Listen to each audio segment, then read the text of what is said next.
दोस्तों कैसे हैं आप सभी। उम्मीद करता हूं आप सभी बहुत ही अच्छे होंगे। तो आज के इस वीडियो में हम पढ़ने वाले हैं क्लास 10th फिजिक्स का दूसरा अध्याय जो है विद्युत। इससे पहले वाला जो चैप्टर है जो प्रकाश का परिवर्तन तथा अपवर्तन, तो पूरा हमने डेप्थ में डिस्कस किया हुआ है, तो उस चैप्टर को समाप्त कर दिया है। यदि आपने नहीं देखा तो प्लेलिस्ट में जाकर देख सकते हैं। तो इस चैप्टर का ये पहला वीडियो है। तो इस वीडियो में हम क्या पढ़ने वाले हैं उसको हम जान लेते हैं। तो इस वीडियो में हम इन सभी टॉपिक को पढ़ने वाले हैं। सबसे पहले देखेंगे कि विद्युत किसे कहते हैं, जो विद्युत वास्तव में इलेक्ट्रिसिटी होता क्या है उसको हम जानेंगे, और उसके बाद हम जानेंगे कि विद्युत आवेश किसे कहते हैं। अब विद्युत आवेश के दो क्या होते हैं, प्रकार होते हैं, एक है धनात्मक, एक है ऋणात्मक। तो ये दोनों का परिभाषा क्या होता है पूरा हम डेप्थ में जानेंगे। उसके बाद हमारा तीसरा टॉपिक आता है कि विद्युत धारा क्या होता है। अब विद्युत धारा का एक संबंधित टॉपिक है जो है 1 एम्पीयर, जो परिभाषा बार बार एग्जाम में, बोर्ड एग्जाम में पूछ लिया जाता है, तो इसको हम देखेंगे।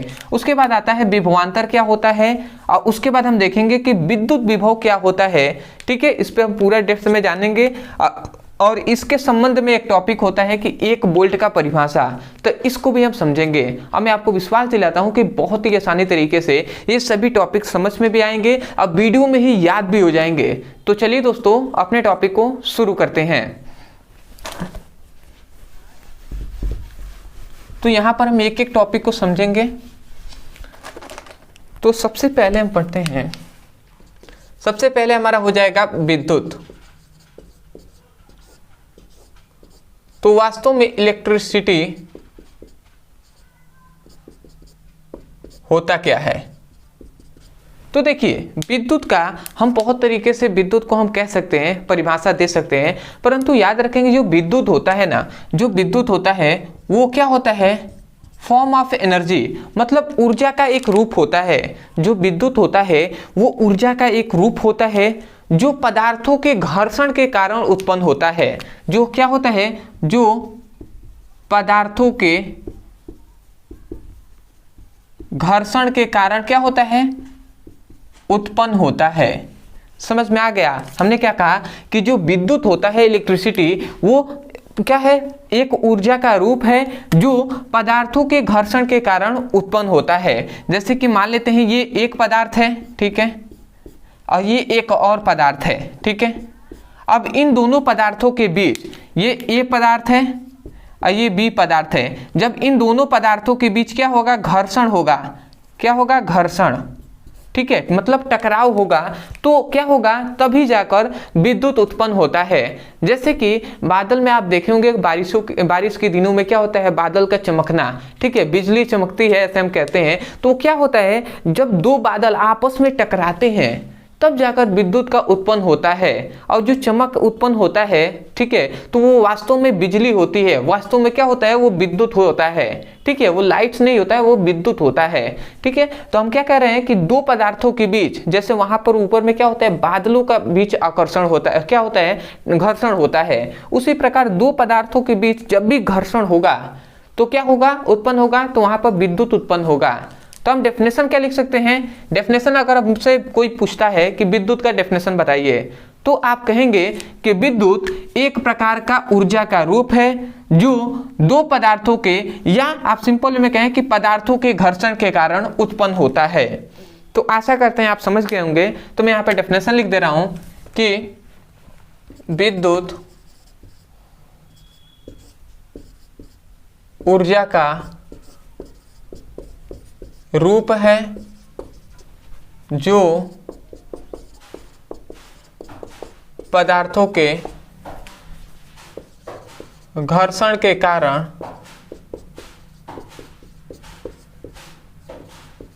उत्पन्न होता है। ठीक है, विद्युत क्या है, ऊर्जा का एक रूप है जो पदार्थों के घर्षण के कारण उत्पन्न होता है। तो आशा करते हैं आपको समझ में आ गया होगा, ठीक है। और यहां पर आप लिखना चाहें तो आप ये भी लिख सकते हैं कि पदार्थों के घर्षण के कारण उत्पन्न होता है, ठीक है, इतना बात आप लिख लेंगे। या आप ये भी लिख सकते हैं कि पदार्थों के घर्षण के कारण उत्पन्न होता है, अर्थात आवेश के कारण उत्पन्न होता है। ठीक है, ठीक है, ऐसे आप लिख लेंगे तो और भी बेहतर रहेगा, क्योंकि जब पदार्थों के बीच घर्षण होगा ना तो उन पदार्थों के बीच क्या आ जाएगा, आवेश उत्पन्न हो जाता है। तो आवेश उत्पन्न होने के कारण ही क्या होता है, विद्युत उत्पन्न होता है। तो आप चाहें तो यहीं तक लिख सकते हैं, या आप अर्थात कह के, मतलब अर्थात मतलब होता है कि मतलब आवेशों के कारण उत्पन्न होता है, ऐसे आप लिख सकते हैं। तो आशा करते हैं आप समझ गए होंगे। अदरवाइज यदि आपको नहीं समझ में आता है तो यहाँ तक तो समझ में आ रहा है तो यहाँ तक लिख लीजिए। अब आप सोच रहे होंगे कि भैया हम समझ गए कि मान लेते हैं आवेशों के कारण उत्पन्न हो रहा है, परंतु आवेश क्या होता है ये तो हमें पता होना चाहिए। तो चलिए हम आवेश के बारे में जानते हैं। तो आवेश कहिए या विद्युत आवेश कहिए, आवेश या विद्युत आवेश। अब ये आता है कि विद्युत आवेश क्या होता है, तो इसको भी बहुत अच्छे से हम आपको समझाएंगे। देखिए पूरा हम डेप्थ में आपको समझा रहे हैं। हम जानते हैं कि कोई भी पदार्थ होता है, कोई भी पदार्थ होता है तो ये छोटे छोटे परमाणुओं से, मतलब ये बहुत सारे परमाणुओं से मिलकर बने होते हैं। कोई भी पदार्थ होता है वो बहुत सारे परमाणुओं से मिलकर बने होते हैं। तो हम मान लेते हैं कि इसके ये बहुत सारे छोटे छोटे इस प्रकार परमाणुओं से मिलकर बना होता है। ठीक है, तो जब दो पदार्थों के बीच एक ये पदार्थ है और एक और मान लेते हैं ये पदार्थ है, तो जब दो पदार्थों के बीच, ये मान लेते हैं ए पदार्थ है ये बी पदार्थ है, तो जब दो पदार्थों के बीच आपस में क्या होता है, घर्षण होता है, तो जब दो पदार्थों के बीच घर्षण होता है तो एक पदार्थ अपना इलेक्ट्रॉन त्यागता है। ये बी वाला जो पदार्थ है ये अपना इलेक्ट्रॉन त्यागेगा, और जो ए वाला पदार्थ है ये इस इलेक्ट्रॉन को ये क्या ले लेगा, ये ले लेगा। मतलब बी वाला इलेक्ट्रॉन को देगा और ए वाला इलेक्ट्रॉन को लेगा। तो इलेक्ट्रॉनों का क्या होता है, आदान प्रदान होता है। जरूरी नहीं कि बी वाला ही ए को इलेक्ट्रॉन दे, ये भी इसको दे सकता है इलेक्ट्रॉन। ठीक है, तो इसके कहने का मतलब क्या है कि इसमें क्या होता है, जब दो पदार्थों के बीच घर्षण होता है तो इलेक्ट्रॉनों का आदान प्रदान होता है। मतलब कोई लेता है इलेक्ट्रॉन तो कोई देता है, समझ गए ना। तो जब इलेक्ट्रॉन को कोई लेगा कोई पदार्थ और कोई पदार्थ देगा, तो इस पदार्थों पर एक विशेष प्रकार का गुण उत्पन्न होता है, एक विशेष प्रकार का गुण उत्पन्न होता है जिसे हम विद्युत आवेश कहते हैं। समझ गए, हमने क्या कहा कि प्रत्येक पदार्थ अति सूक्ष्म कणों से मिलकर, मतलब हम कह सकते हैं कि हम ऐसे कह सकते हैं कि प्रत्येक पदार्थों में बहुत सारे परमाणु होते हैं। जब, या आप सिंपल में यहाँ से परमाणु को छोड़िए, परमाणु को छोड़िए, आप ऐसे कह सकते हैं कि जब दो पदार्थों के बीच, ध्यान से समझिएगा, मैं डेफिनेशन चाहता हूं कि आपको याद हो जाए। तो आप क्या कहेंगे, जब दो पदार्थों के बीच घर्षण होता है तो पदार्थों के इलेक्ट्रॉनों का आदान प्रदान होता है, पदार्थों में इलेक्ट्रॉनों का आदान प्रदान होता है, जिसके कारण पदार्थों पर एक विशेष प्रकार का गुण उत्पन्न हो जाता है जिसे विद्युत आवेश कहते हैं। समझ में आ गया होगा आशा करते हैं।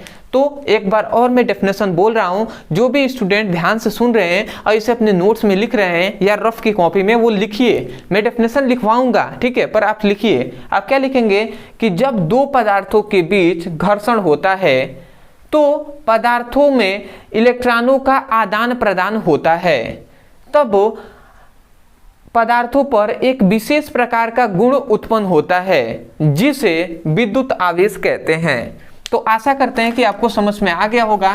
तो मैं अब यहां पर लिख दे रहा हूं इसका परिभाषा। आप क्या लिखेंगे, जब दो या दो से अधिक पदार्थों के बीच, ठीक है, दो भी हो सकते हैं या दो से अधिक भी पदार्थ हो सकते हैं, पदार्थों के बीच क्या होता है, घर्षण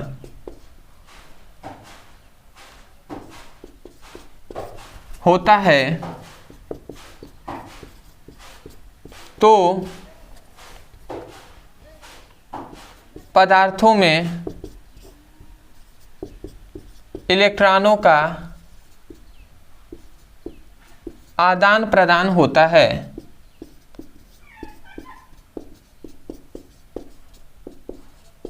जिसके कारण पदार्थों पे क्या उत्पन्न होता है, जिसके कारण पदार्थों पर एक विशेष प्रकार का गुण उत्पन्न होता है, एक विशेष प्रकार का गुण क्या होता है, उत्पन्न होता है, जिसे विद्युत आवेश कहते हैं। तो क्लास 10th में पूरा आपको डेप्थ में नहीं बताया जा रहा है, जैसे कि आप जब क्लास 12th में जाएंगे तो आपको बताया जाएगा कि दो धातु के छड़ को ऐसे लटका दिया जाता है और बिल्ली के खाल से रगड़ा जाता है। पूरा हम डेप्थ में जब आप क्लास 12th में जाएंगे तो उसको हम बताएंगे। परंतु इतना जानिए कि जब दो पदार्थों के बीच आपस में घर्षण होता है तो उनमें क्या होता है, पदार्थों में इलेक्ट्रॉनों का आदान प्रदान होता है। ठीक है, जब आदान प्रदान होगा तो पदार्थों में एक विशेष प्रकार का गुण उत्पन्न होगा और जिसे हम क्या कहते हैं, विद्युत आवेश कहते हैं। तो यहाँ पे हमने डेफिनेशन लिख दिया है, जरूर आप डेफिनेशन को लिख लीजिएगा। ठीक है, अदरवाइज इसका दो प्रकार होता है, उसको भी मैं यहाँ पे बता दे रहा हूँ। विद्युत आवेश के कितने, दो प्रकार होते हैं, मतलब इनके जो कितने प्रकार होते हैं, दो प्रकार होते हैं। तो पहला होता है धनावेश या धनात्मक आवेश भी इसे आप कह सकते हैं। तो धनावेश हम किसे कहते हैं, तो जो पदार्थ, या हम कह सकते हैं जिस पदार्थों से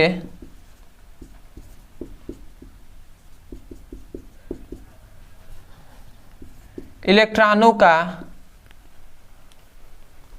या हम ऐसे लिख देते हैं, जो पदार्थ इलेक्ट्रॉन को त्यागता है,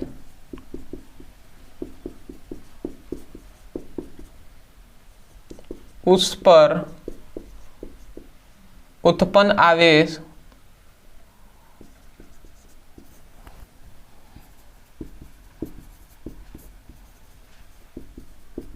धनावेश कहलाता है। ठीक है, यहाँ पे हमने डेफिनेशन लिख दिया है कि जो पदार्थ इलेक्ट्रॉन को त्यागता है। अब आप समझ रहे हैं ना, इलेक्ट्रॉन को त्यागने का मतलब आप समझ रहे हैं कि जो पदार्थ इलेक्ट्रॉन को देता है किसी को, तो जब वो देगा तो उस पर जो आवेश उत्पन्न होगा, जो विद्युत आवेश उत्पन्न होगा, वो आवेश कौन सा होगा, धनावेश होगा या धनात्मक आवेश होगा। तो इसीलिए हमने लिखा है जो पदार्थ इलेक्ट्रॉन को त्यागता है, मतलब दूसरे को देता है, तो उस पर उत्पन्न आवेश धनावेश कहलाता है। और दूसरा आप लिख सकते हैं ऋणावेश का,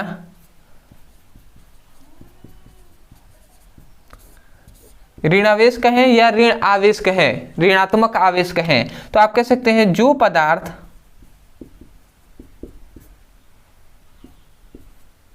इलेक्ट्रॉन को ग्रहण करता है,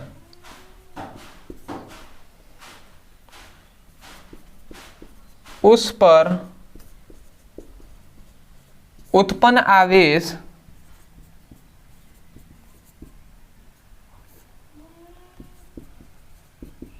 ऋणावेश कहलाता है। तो यहाँ पे हमने लिख दिया है कि जो पदार्थ इलेक्ट्रॉन को क्या करता है, ग्रहण करता है, मतलब ये दे रहा है इलेक्ट्रॉन, तो जो पदार्थ अपने अंदर इलेक्ट्रॉन को लेगा, तो जो लेगा तो लेने पर क्या होगा, उस पर एक क्या होगा, उत्पन्न आवेश, उसमें एक आवेश उत्पन्न होगा और वो आवेश क्या कहलाएगा, ऋणावेश कहलाएगा या ऋणात्मक आवेश कहलाएगा। तो आशा करते हैं आप समझ गए होंगे, इसमें कुछ ज़्यादा कुछ नहीं है, तो आशा करते हैं आप समझ गए होंगे। तो स्क्रीनशॉट ले लीजिए, उसके बाद अब हम आगे जो टॉपिक है उसको हम देखते हैं। तो मैं साइड हट रहा हूँ, आप ले लीजिए, ले लिए हैं। चलिए अब हम आगे देखते हैं। आशा करते हैं नीचे आपको पूरा दिखाई दे रहा है। अब जो आगे टॉपिक है उसको हम देखते हैं। अब आता है आपका जो है विद्युत, तीसरा टॉपिक है विद्युत धारा।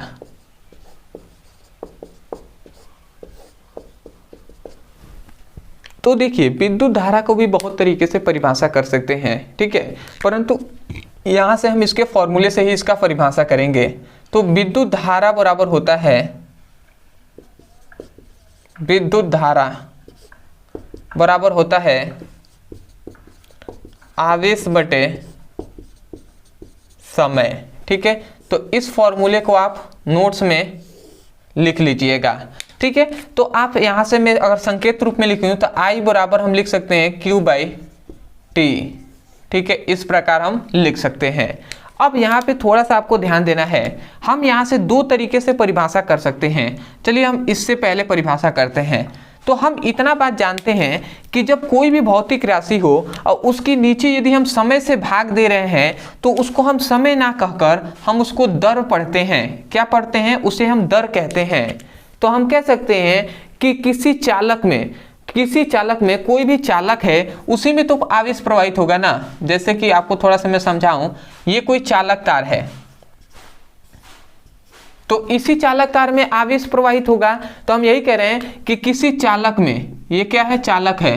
तो हम कह रहे हैं कि किसी चालक में आवेश प्रवाह के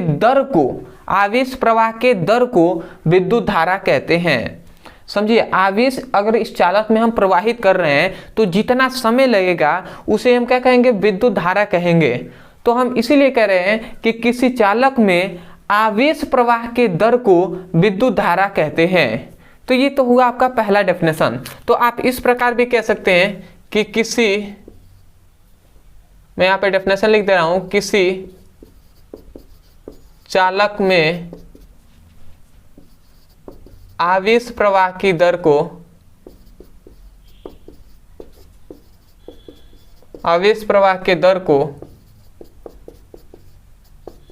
विद्युत धारा कहते हैं।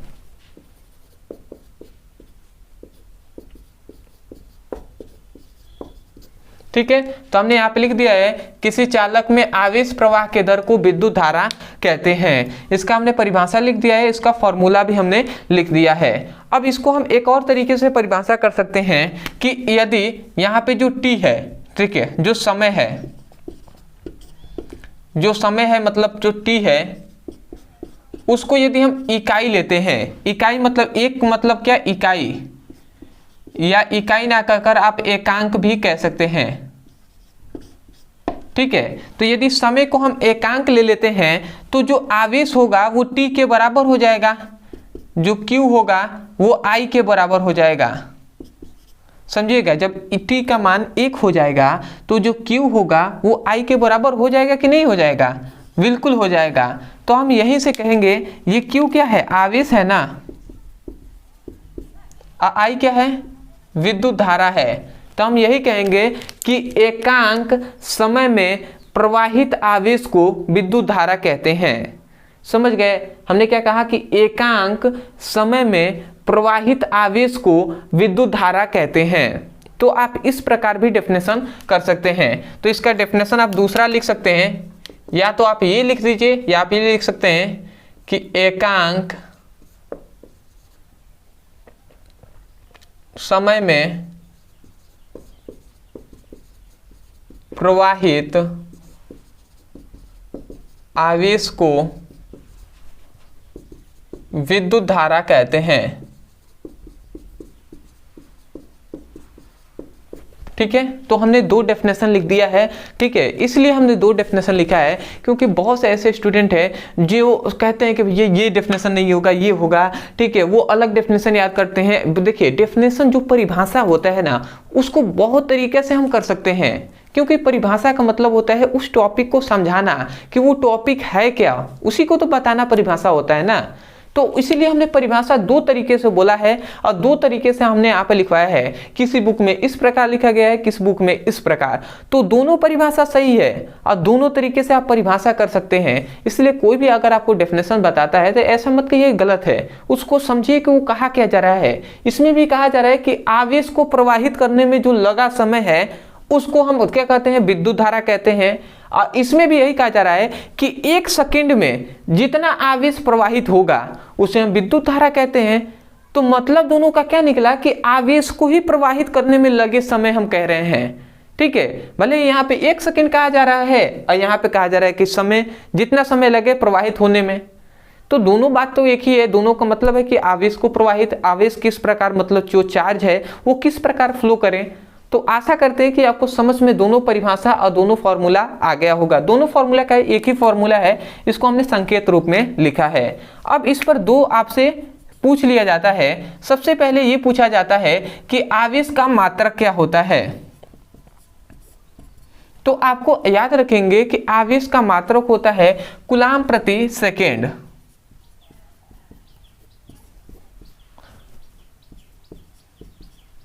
ठीक है, तो इसको आपको याद रखेंगे, कूलाम प्रति सेकेंड होता है।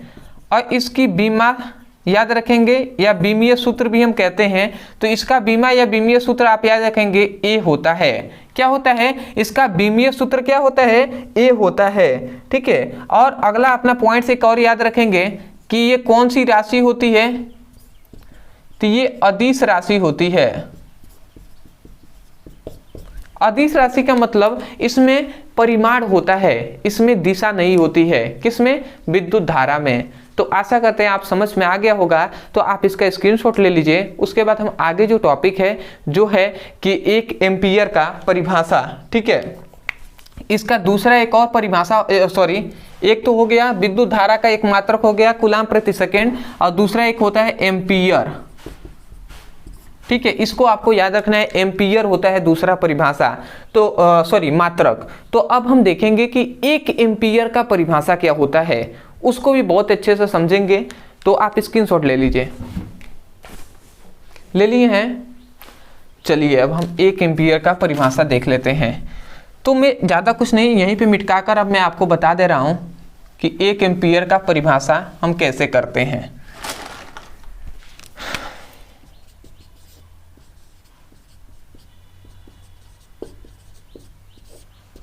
क्योंकि 1 एम्पीयर का परिभाषा बार बार पूछ लिया जाता है, तो आप क्या कहेंगे? तो देखिए हम यहीं से 1 एम्पीयर का भी परिभाषा निकालते हैं। जो समय है, यहाँ पर इस चालक तार को मैं मिटका दे रहा हूँ। जो समय है, जो t का मान यदि हम 1 ले लेते हैं, 1 मतलब एकांक, या आप एकांक को इकाई भी कह सकते हैं। 1 को एकांक कहिए या इकाई कहिए। तो यदि हम समय को t को 1 ले लेते हैं, और जो q है आवेश, उसको भी हम 1 कूलाम ले लेते हैं। ठीक है, मतलब हमने जो समय है उसको 1 ले लिया। 1 मतलब क्या? 1 सेकेंड, मतलब एकांक समय कहें, या आप कह सकते हैं सीधा 1 सेकेंड हमने ले लिया। ठीक है, तो हमने समय को 1 सेकेंड ले लिया, और जो आवेश है उसको हमने 1 कूलाम ले लिया। तो उसमें क्या होगा? जो t होगा, जो I होगा, वो 1 एम्पीयर कहलाएगा। जब इन दोनों का मान 1 हो जाएगा तो जो I का भी मान होगा वो 1 ही ना होगा। जैसे I = Q का मान 1 हो गया और T का मान 1, तो 1 में 1 का भाग देंगे तो I = 1 ही तो होगा। तो 1 क्या होगा? I का मात्रक होता है एम्पीयर, तो 1 एम्पीयर ही तो हम कहेंगे। तो वही हमने लिखा है कि I जो होगा वो 1 एम्पीयर के बराबर हो जाएगा। तो इसी से हम परिभाषा, देखिए परिभाषा रटवाना नहीं चाहिए, इसलिए मैंने ऐसे समझाया आपको। अब हम इसको कैसे हम डेफिनेशन करेंगे? 1 एम्पीयर का परिभाषा हम क्या करेंगे? हम कहेंगे कि किसी चालक में 1 सेकेंड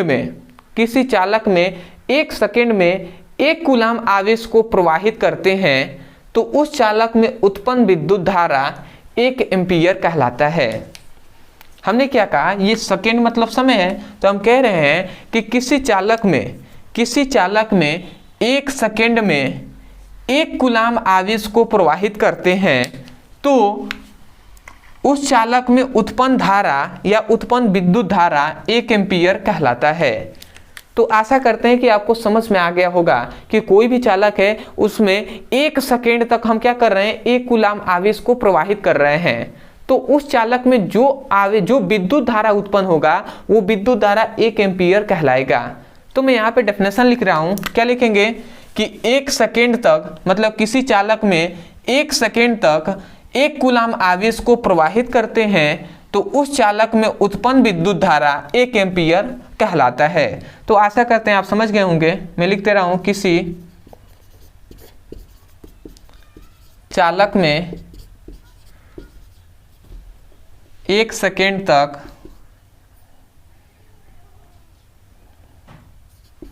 1 सेकेंड में 1 कूलाम आवेश को प्रवाहित करते हैं,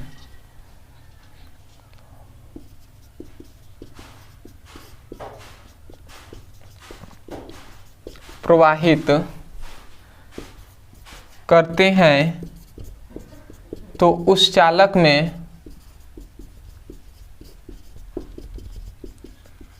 उत्पन्न विद्युत धारा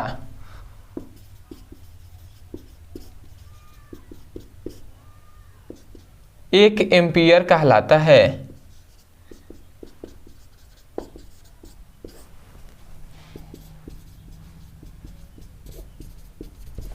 ठीक है, तो यहाँ पर हमने डेफिनेशन लिख दिया है। आशा करते हैं कि आपको रटना नहीं पड़ा होगा, आप यहीं से डेफिनेशन बोलकर इसको लिख लेंगे।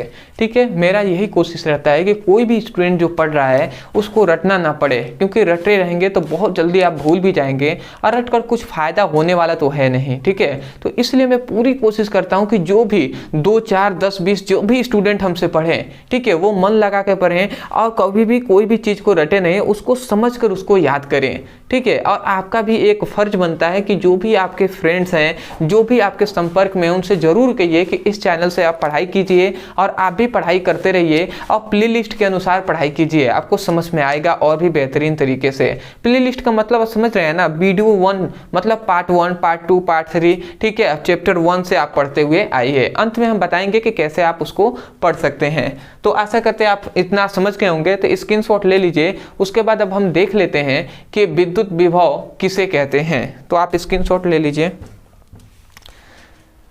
ले लिए हैं, चलिए अब हम देखेंगे विद्युत विभव।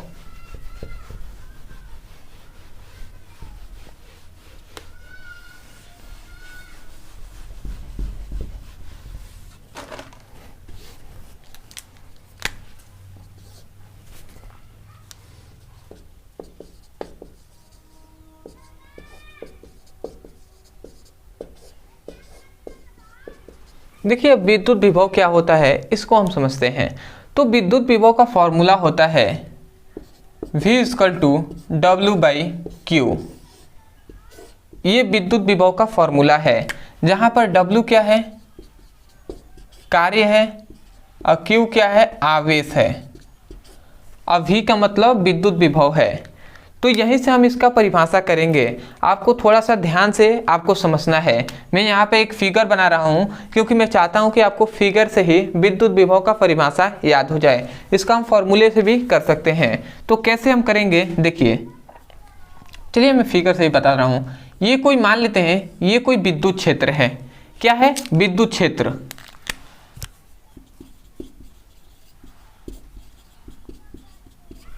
ये कोई विद्युत क्षेत्र है। अब हम कह रहे हैं कि यहां पर है एकांक धन आवेश। ये यहां पे एकांक धन आवेश है, तो मैं यहां पे लिख दे रहा हूं नाम इसका, एकांक धन आवेश है। या एकांक धन आवेश को याद रखेंगे परीक्षण आवेश के भी नाम से हम जानते हैं। तो यहाँ पर क्या है, एकांक धन आवेश है। और ये कहाँ पर एकांक धन आवेश है, तो याद रखेंगे ये अनंत पर है। कहाँ पर है, अनंत पर।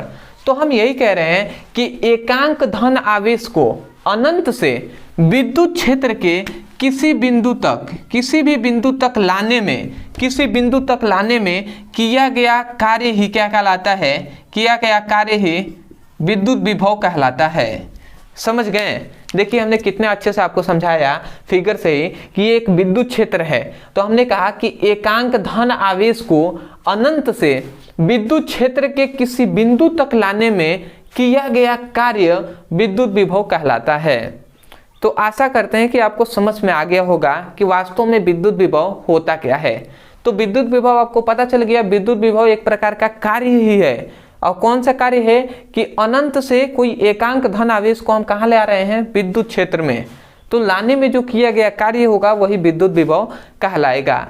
तो मैं एक बार और डेफिनेशन बोल रहा हूँ, जो भी स्टूडेंट कॉपी पेन लेकर बैठे हुए हैं, रफ की कॉपी, तो वो लिखिए। आप क्या लिखेंगे कि एकांक धन आवेश को अनंत से विद्युत क्षेत्र के किसी बिंदु तक लाने में किया गया कार्य विद्युत विभव कहलाता है। ठीक है, तो लिख लिए होंगे, मैं लिख दे रहा हूं यहां पर,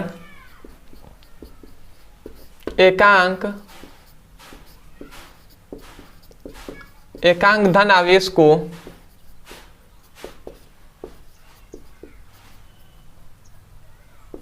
अनंत से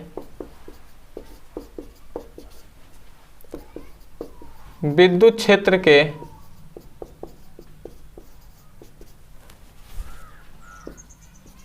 किसी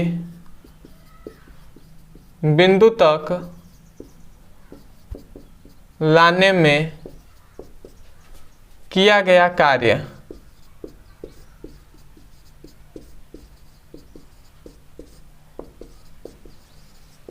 विद्युत विभव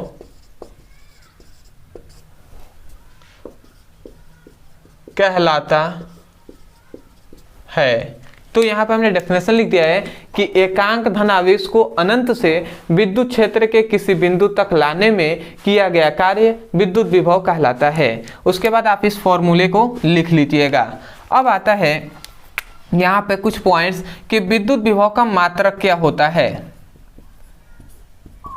तो इसका मात्रक होता है सबसे पहला वोल्ट, ठीक है। दूसरा इसका मात्रक हो जाएगा जूल प्रति कूलाम, आप लिख सकते हैं। दूसरा हो जाएगा जूल प्रति कूलाम।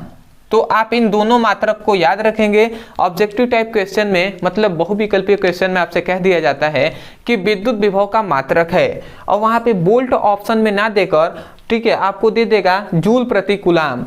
तो आपको याद रखना है कि जूल प्रति कूलाम भी किसका मात्रक होता है, विद्युत विभव का मात्रक होता है, ठीक है।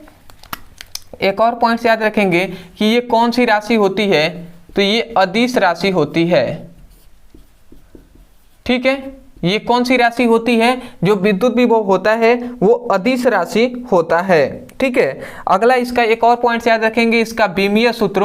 वैसे तो बीमीय सूत्र आपको अभी नहीं, आपको क्लास 11th में जानना है, फिर भी मैं बता दे रहा हूँ कि आपको याद करना चाहें तो आप कर सकते हैं। वैसे एग्जाम में नहीं आता है आपके क्लास 10th में, ठीक है। तो आप इसका याद करना चाहें तो इसका बीमीय सूत्र आप याद कर सकते हैं।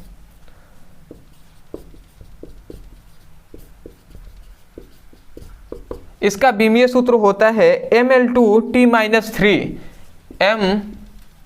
ml2t-3 A इनवर्स, ये इसका बीमीय सूत्र है, ठीक है। तो अदरवाइज मैं यहाँ पे निकालना नहीं सिखा रहा हूँ कि किस प्रकार आप इसको निकाल सकते हैं, ठीक है। आप इसको याद करना चाहें तो आप याद कर सकते हैं, या निकालना भी आप सीख सकते हैं। मैंने निकालना भी सिखाया है कि किस प्रकार आप निकाल सकते हैं। अब निकाल कर मैं आपको बताता तो बहुत समय लगता है, इसलिए मैंने डायरेक्ट यहाँ पर लिख दिया, ठीक है। अब जब क्लास 12th में जाएंगे तब उसमें देखा जाएगा आपको लिए, ठीक है। अब वैसे ही क्लास 11th में ही आपको सिखाया जाता है। अगर आप सीखना चाहते हैं कि बीमीय सूत्र कैसे निकालें तो आप यूट्यूब पर अभी सर्च कीजिए कि बीमीय सूत्र निकालना सीखें ब्रदर सर। इतना लिखकर आप क्या करेंगे, सर्च करेंगे ना, तो आपको तुरंत वो वीडियो मिलेगा, तो वहां से उसको सीख सकते हैं। तो आशा करते हैं आप समझ गए होंगे। तो आप सबसे पहले इतना बात को स्क्रीनशॉट ले सकते हैं। अब हम देख लेंगे कि 1 वोल्ट जो होता है इसका जो क्या होता है, परिभाषा क्या होता है। तो आप ले लीजिए, ले लिए होंगे। चलिए, इसमें कुछ ज़्यादा वो है नहीं, ठीक है।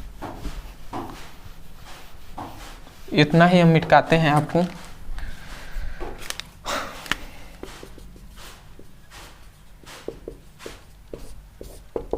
अब देखिए 1 वोल्ट का परिभाषा हम कैसे करेंगे।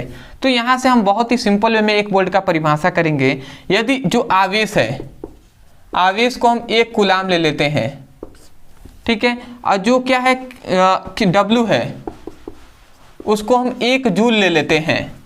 तो जो भी होगा ना, जो भी होगा मतलब विद्युत विभव होगा वो 1 वोल्ट कहलाएगा। समझिएगा, हमने बहुत अच्छे से यहाँ पे आपको समझा रहे हैं। ऐसे मतलब बहुत मुश्किल है कि आपको समझाया जाएगा, ठीक है। तो आपको हमने रटना नहीं, यहाँ पे समझा कर सिखा रहे हैं कि कैसे आप डेफिनेशन करेंगे। हम दोनों का मान 1-1 ले लिया है, तो जो भी होगा वो भी क्या हो जाएगा, 1 हो जाएगा। तो अब तो हमने इतना जान लिया कि जो विभव होगा, जब इन दोनों का मान 1 होगा तो जो विभव होगा वो 1 वोल्ट कहलाएगा। परंतु हम डेफिनेशन कैसे करेंगे, तो देखिए इसमें क्या बताया जाता है। ये है कोई, मान लेते हैं आप कैसे भी विद्युत क्षेत्र बना सकते हैं। मैं एक विद्युत क्षेत्र ऐसे ले रहा हूं, ये क्या है, विद्युत क्षेत्र है। तो हम यही कह रहे हैं कि यहां पर हम अनंत पर, कहां पर, अनंत पर हम ले रहे हैं 1 कूलाम आवेश को।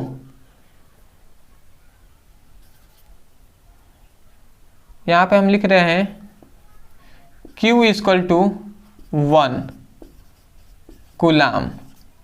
ठीक है, तो हम क्या कह रहे हैं कि अनंत पर हमने क्या लिया है, अनंत पर हमने लिया है 1 कूलाम आवेश। तो 1 कूलाम आवेश को अनंत से विद्युत क्षेत्र के किसी बिंदु तक लाने में यदि 1 जूल का कार्य करना पड़े, 1 जूल का कार्य करना पड़े, तो उसमें उत्पन्न जो क्या होगा, उसमें उत्पन्न जो विद्युत विभव होगा वो क्या कहलाएगा, 1 वाट कहलाएगा। समझ गए? मतलब हमने क्या कहा कि अनंत से, मतलब 1 कूलाम आवेश को अनंत से विद्युत क्षेत्र के किसी बिंदु तक लाने में किया गया कार्य 1 जूल हो, तो उसमें उत्पन्न विभव 1 वोल्ट कहलाता है। तो आशा करते हैं कि आपको यहीं से समझ में आ गया होगा और डेफिनेशन आपको याद हो गया होगा। तो आप इसी फिगर से आप कह सकते हैं ना कि 1 कूलाम आवेश को अनंत से विद्युत क्षेत्र के किसी बिंदु तक लाने में यदि 1 जूल का कार्य करना पड़े तो उसमें उत्पन्न विभव 1 वोल्ट कहलाता है। तो आशा करते हैं कि आपको यहीं से समझ में आ गया होगा। अगर आपको समझ में आ गया है तो आप इसको लिख लीजिए, या आपको नहीं समझ में आया तो थोड़ी सी पीछे वीडियो को करके आप बार बार इसको सुनकर याद कर लीजिए। तो आशा करते हैं आप समझ में आ गया होगा। तो आप चाहें तो स्क्रीनशॉट ले सकते हैं, या आप तो लिए ही हुए हैं। ठीक है, तो चलिए हम आप आगे देख लेते हैं। अब इसी के संबंध में एक छोटा सा टॉपिक है जो है विभवांतर, तो उसको भी हम देख लेते हैं, उसके बाद वीडियो को हम समाप्त करेंगे।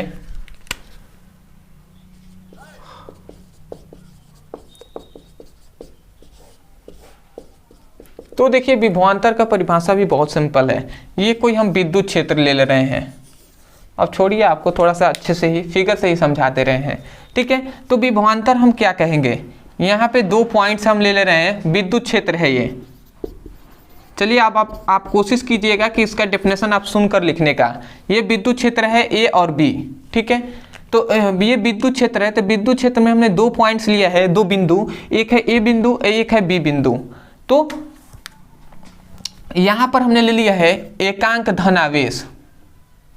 ये क्यू क्या है, ये क्यू है एकांक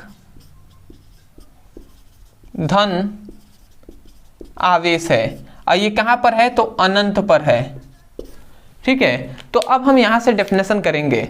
हम कह रहे हैं कि एकांक धन आवेश को अनंत से, कहां से, अनंत से विद्युत क्षेत्र के किसी एक बिंदु से दूसरे बिंदु तक लाने में किया गया कार्य विभवांतर कहलाता है। क्या कहलाता है, विभवांतर कहलाता है। समझिए, यहाँ पे हम पूरा आपको डेप्थ में समझा रहे हैं कि विभवांतर अब क्या होता है। तो हम कह रहे हैं कि एकांक धन आवेश को अनंत से विद्युत क्षेत्र के किसी एक बिंदु से दूसरे बिंदु तक लाने में किया गया कार्य विभवांतर कहलाता है। तो आशा करते हैं कि आपको समझ में आ गया होगा। देखिए, विभव, हम विद्युत विभव किसे कहते हैं, तो अनंत से हम यहाँ तक ला रहे हैं, तो यहाँ तक का जो किया गया कार्य होगा वो तो कहलाएगा विद्युत विभव। परंतु हम यहाँ पे नहीं कह रहे हैं, हम कह रहे हैं कि एक बिंदु से दूसरे बिंदु तक, मतलब यहाँ से यहाँ तक लाने में, बी बिंदु से ए बिंदु तक लाने में जो किया गया कार्य होगा वो कहलाएगा विभवांतर। ठीक है, यहाँ से यहाँ तक लाने में नहीं, बी से ए बिंदु तक लाने में किया गया कार्य। तो एक बार और मैं डेफिनेशन बोल रहा हूँ, आप ध्यान से सुनिए और इसे अपने नोट्स में लिखिए, क्योंकि डेफिनेशन को रटना नहीं, समझना है हमें। यही हमारा फुल टू फुल मकसद होना चाहिए, और यही मेरा पूरा मकसद है कि आपको समझ कर याद करें उसको। ठीक है, तो आप कहेंगे कि एकांक धन आवेश को अनंत से विद्युत क्षेत्र के किसी एक बिंदु से दूसरे बिंदु तक लाने में किया गया कार्य विभवांतर कहलाता है। अदरवाइज इसका 2 फॉर्मूला होता है, एक होता है V इक्वल टू W/Q, ठीक है, और दूसरा होता है V equal to VA minus VB। ठीक है, ये विद्युत विभव का भी फॉर्मूला होता है और विभवांतर का भी। और ये विद्युत विभव का फॉर्मूला है, सॉरी, विभवांतर का फॉर्मूला है, ये है कि ए बिंदु पर जो विभव उत्पन्न होगा वो है, और ये बी बिंदु पर जो विभव उत्पन्न होगा वो VB है। ठीक है, तो 2 विभवों का अंतर भी क्या कहलाता है, विभवांतर कहलाता है। तो यहाँ पर हमने ये लिख दिया है। अगर कोई आपसे पूछता है कि इसका मात्रक क्या होता है, तो मात्रक आप वोल्ट बोल सकते हैं, या दूसरा आप क्या कह सकते हैं, जूल प्रति कूलाम। मात्रक आपसे पूछता है तो आप कह देंगे क्या है, अदिश राशि है। ठीक है। अब बीमीय सूत्र जो हमने अभी अभी लिखवाया था आपको, Ml2T-3 A इनवर्स, तो ये इसका बीमीय सूत्र है। तो ये सभी जो भी हमने विद्युत विभव में आपको बताया है वही सब हमने यहाँ पे लिखा है। तो दोनों का मात्रक बीमीय सूत्र सब सेम टू सेम होता है, केवल ये जो क्या है परिभाषा हम इस प्रकार करते हैं विभवांतर का। तो आशा करते हैं कि आपको समझ में आ गया होगा। तो आपसे एक रिक्वेस्ट है कि आप यदि ऐसे कोई भी वीडियो देखकर पढ़ रहे हैं तो ऐसे मत पढ़िए, आप सीक्वेंस में एक एक करके वीडियो को पढ़िए। जैसे ये वीडियो नंबर 1 है, इससे पहले के जो भी आपने पढ़ा हुआ है, जो भी जो फिजिक्स में हमने पहले चैप्टर जो है प्रकाश का परावर्तन तथा अपवर्तन, तो वहाँ से बेसिक से पढ़ते हुए आइए, तब आपको और भी अच्छे से समझ में आएगा। अब पूरी हम फिजिक्स और केमिस्ट्री का आपको पूरे चैप्टर को समाप्त कराएंगे। इसी लगभग हम सोच रहे हैं कि 1 से 1.5 महीने में आपकी पूरी सिलेबस को कंप्लीट कराएंगे। उसके बाद न्यूमेरिकल देखेंगे, सभी इंपॉर्टेंट क्वेश्चन को एक एक करके हम कराएंगे। उसके बाद आपकी बहुत अच्छे से तैयारी हो जाएगी। अदरवाइज यदि आपको नोट्स चाहिए तो आप नोट्स के लिए आप सिंपल वे में हमारी टीम से आप मैसेज करके उनसे नोट्स भी मांग सकते हैं। अब बहुत ही कम रुपए में आपको पूरी फिजिक्स और केमिस्ट्री का नोट्स मिलेगा और 1 वर्ष के लिए आपको पूरा फिजिक्स और केमिस्ट्री का नोट्स मिल रहा है। ठीक है, जो भी हम लिखवा रहे हैं यदि आपको नहीं लेना है कोई दिक्कत नहीं है, आप जो थोड़ा बहुत खर्चा नहीं करना चाहते कोई दिक्कत नहीं है। इसलिए मैं सभी लिखवाता हूं और डेफिनेशन को बार बार बोलता हूं, क्योंकि बहुत से ऐसे स्टूडेंट हैं जो 10, 20, 50, 100 रुपये मतलब 50 रुपये भी खर्च नहीं करना चाहते। तो केवल आप सुनकर यहां से लिखिए। आपको तो 3-4 बार बोला जा रहा है ना, तो कम से कम मैं उनको समझ सकता हूं। ठीक है, तो आप कम से कम यहां से सुनकर लिखिए। ठीक है, लिखेंगे तो और भी बेहतर रहेगा। तो आशा करते हैं आप समझ गए होंगे। अदरवाइज यदि आप प्ले लिस्ट के अनुसार मतलब पार्ट 1 पार्ट 2 करके पढ़ना चाहते हैं तो नीचे दिए गए नंबर पे आप मैसेज करके और हमारी टीम से आप प्ले लिस्ट का लिंक भी मांग सकते हैं। फ्री में वो लिंक आपको देंगे और वहाँ से फिजिक्स और केमिस्ट्री का पढ़ाई कर सकते हैं। अदरवाइज यदि आपको कोई भी समस्या यहाँ पर आती है या आपको डायरेक्ट हमसे बात करना है तो आपके पास 2 माध्यम है, एक है टेलीग्राम, एक है इंस्टाग्राम। तो इस पर मैसेज करके भी आप हमसे बात कर सकते हैं या कमेंट सेक्शन में हमें बता सकते हैं। तो चलिए दोस्तों, आज के लिए इतना है। मैं यही कहूंगा अंत में, जो भी आपके फ्रेंड्स हैं उनसे जरूर आप कहिए कि इस चैनल से पढ़ाई कीजिए और उनके पास भी लिंक को शेयर कीजिए। तो चलिए मिलते हैं एक नए टॉपिक के साथ, तब तक के लिए धन्यवाद। जय हिंद, जय भारत।